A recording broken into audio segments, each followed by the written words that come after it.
Welcome back to the deep dive. Usually when we sit down to do this, there's a certain energy, an energy of discovery. Right. We're usually asking, okay, what's this new thing? Or how does this piece fit into the puzzle? It's exploration. Exactly. But today, I'm looking at the folder here, and the mood is just different. It's cold. It feels clinical. It feels final. Yeah. Final. And that's the right word for it.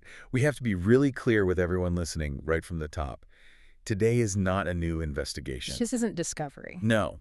This is a confirmation. Okay, so let's set the table then. We're talking about the file on Joseph Stephen Rose. We've looked at him before, the expat dad persona, the whole Moscow ecosystem. So why are we opening this file one last time? To close it, the question today isn't what's he doing now. We know what he's doing. The question is, has anything changed? Has there been any kind of evolution, any moral reassessment? Any deviation at all from the pattern we've already documented? Right. And after going through the new material, The answer is no. the answer is a clear no. There is only repetition. So the source for this final check-in, it's a nearly 2-hour video, a conversation between Rose and a German author, Constantin von Hoffmeister. And we have to say, our mandatory line here, you do not need to watch this interview. We watched it for you. We did. It's long, and honestly, it's just incredibly repetitive. But you made a point that I think we need to hit right away. This wasn't a discussion. No, it wasn't a debate. It wasn't an exchange of ideas. It was a normalization exercise, a showroom. And to get it, you have to look past the politeness, because they are very polite, and see the mechanics underneath. Let's start with those mechanics then. The first layer is this veneer of intellect. It feels less like propaganda and more like a college seminar at first. It does. And the guest Hoffmeister, he's a fascinating profile just based on what he says about himself. He's German, but he lived in the U.S. For a long time. Went to university in New Orleans, mentions doing Civil War reenactments at Gettysburg. Which is an interesting detail for someone now in Moscow. It is. It points to a certain mindset. And he mentions meeting Alexander Dugin back in 2005, so he's been in this world for a while. But the thing Rose really wants to talk about, the whole hook for the interview, is Hoffmeister's new book. Which is about Star Wars. I mean, seriously. Star Wars. Multipolar galaxy. Star Wars as a myth of civilizational rebirth. He's completely serious. And the argument is that the empire is the U.S., the West. The unipolar hegemon, yes, and the rebel alliance. Well, that's Russia and China, the sovereign poles. It sounds like a joke. It does, but you have to analyze its function. We've called this pop culture bridge building before. You take a core Western myth, something everyone knows. Something Rose saw in theaters in 1977, as he says. Exactly. And you just flip the moral polarity. You invert it. So in this telling, the Death Star is Washington, D.C. Precisely. The aggressor gets to be the underdog. It's telling a Western audience, hey, you know that story you love about the good guys fighting the empire? That's us now. Join the rebellion. It's clever. It bypasses politics and goes straight for nostalgia. Emotional hacking. And Rose is just nodding along. Palpatine is a globalist, and so on. And that leads to their bigger metaphor. The West is a 90-year-old man trying to act 16, a dying civilization. Right, the Faustian spirit that's burned itself out. And Russia. Russia is the youthful civilization. And Rose's job there is just to facilitate. He's not a journalist challenging this. He's the co-signer. He's sitting in the youthful alternative, agreeing that his own home is terminally ill.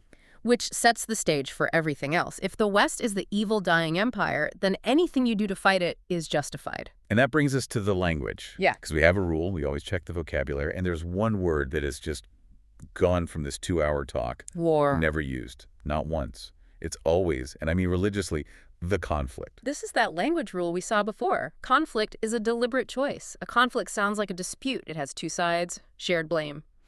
A war implies aggression. It has a perpetrator. And a victim.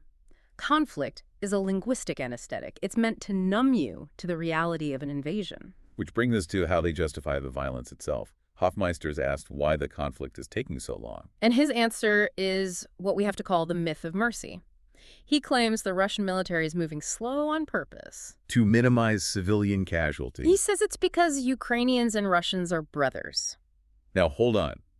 We have to connect this to the reality we've already documented. The basement of the house. Right. We know about the meat assaults, the leveling of entire cities, the rhetoric we've seen from others in their ecosystem. That human life is disposable on both sides. So when you hear him say, we're moving slow because we love them, it's a moral inversion of the highest order. Attrition becomes restraint. Destruction becomes brotherly love. It completes that victim-blaming loop you've seen. If the invader's being merciful, then any death must be the defender's fault for fighting back. Exactly. It's a closed loop. It absolves all guilt. This leads right into the part where the mask really comes off. They start talking about geopolitics, the future. And Hoffmeister drops the flowery Star Wars language. And just says it. He says, international law does not exist. He says might is right, just states it as a fact. We're back in the 19th century, the age of empires. Mm.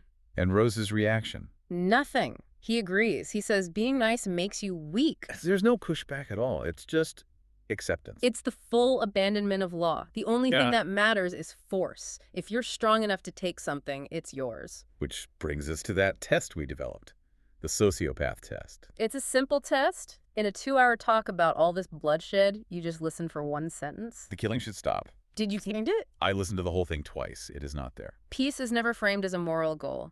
Peace is only ever discussed as one of 3 things. Surrender, exhaustion, or victory. Exactly. Hoffmeister says it ends when Ukraine surrenders, or when the West gives up. Empathy is just. It's a rhetorical decoration. He'll say it's sad, but then immediately explain why it's necessary. The basic empathy test was failed. Systematically. Not accidentally. So we've got the intellectual cover, the moral inversion. Mm. Now for the practical side, the business layer, because a huge part of this interview is just logistics. Flight paths. It was exhausting. Frankfurt to Istanbul, Istanbul to Antalya, the footbridge at Narva. Why? I mean, why are we spending 20 minutes on flight booking strategies? Because this is the relocation promotion ecosystem in action. He's not just analyzing, he's recruiting. It's a how-to guide. It is. It makes the abnormal feel normal. Traveling to a sanctioned country during a war should feel heavy, right?